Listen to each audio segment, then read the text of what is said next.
Alright, this is Big Boss from Foxhound Woodsball coming to you in Fort Lauderdale, and from my blog page over at outerheavenpaintball.blogspot.com. Now, this video is going to be along similar lines as what I did for our Canadian friends with the C-21 bill and the shit show that it started for Justin Trudeau and his government. And I'm also seeing how paintball is done around the world. I've done articles like that in the past, but Australia is somewhat unique. Now, keep in mind, guys, for everything I'm going to say, I'm American, so this is going to be my perspective on it, and I can imagine that there are a lot of Australians that share my sentiments on the matter as well. Now, why do you need a license to play paintball in Australia? Well, this kind of is one of those things where their government is essentially lumping paintball and airsoft in with firearms, and this is stemming back to the Port Arthur massacre. Yeah, a deranged son of a bitch got a gun or two, killed a bunch of people. Yeah, it was a sad event, and it was a terrible thing that shouldn't have fucking happened. But in the aftermath of that, opportunistic politicians that wanted to destroy gun culture, they pretty much got together and say, hey, let's put together a registry of who owns what, who they are, and stuff like that.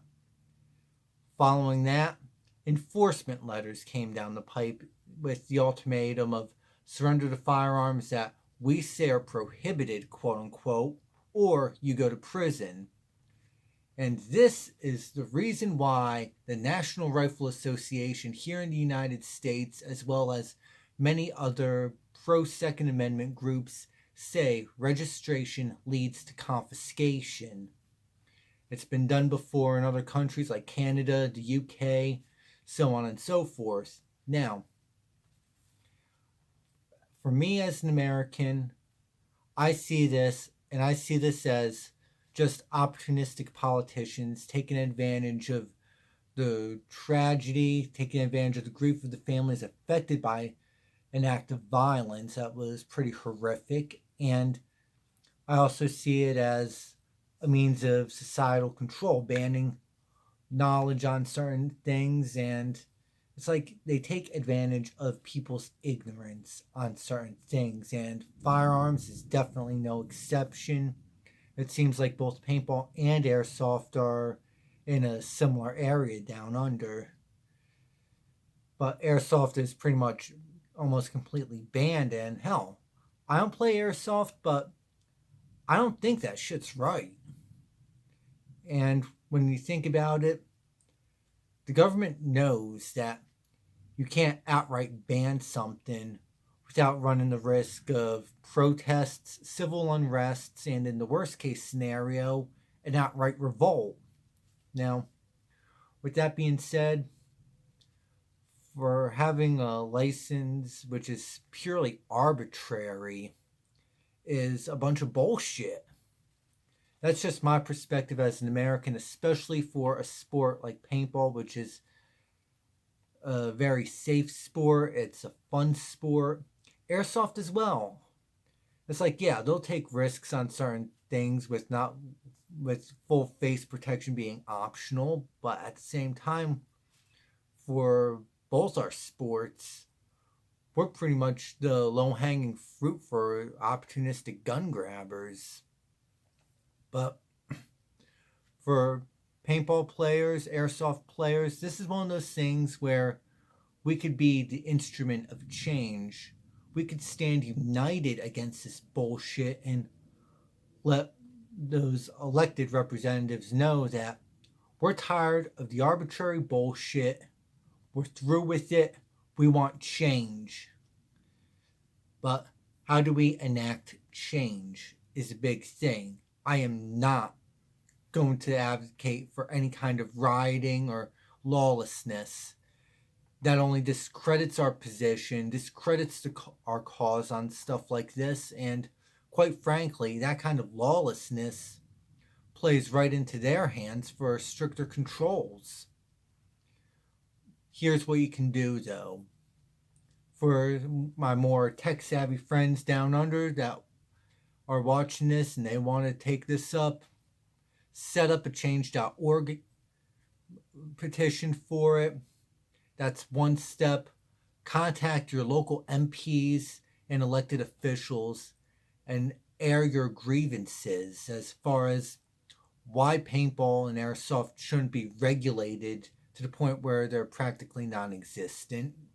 Let them know that their political careers are on the line come the next elections. That is something that really scares politicians because they want your vote, yet on something like this, which is something that is a bipartisan issue as far as our sport, our hobby, they want to lump us in with gun culture, yet they have us as the same caricature as they would firearm owners, that we're a bunch of racist inbred rednecks that aren't very well educated, yet that can't be further from the truth.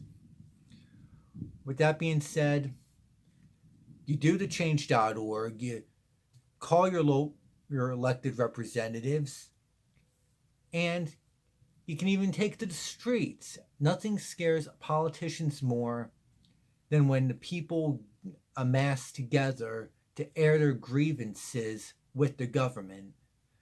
Yet it has to be a peaceful protest. Peaceful demonstrations and civil disobedience that are peaceful usually get results because they can't arrest everyone.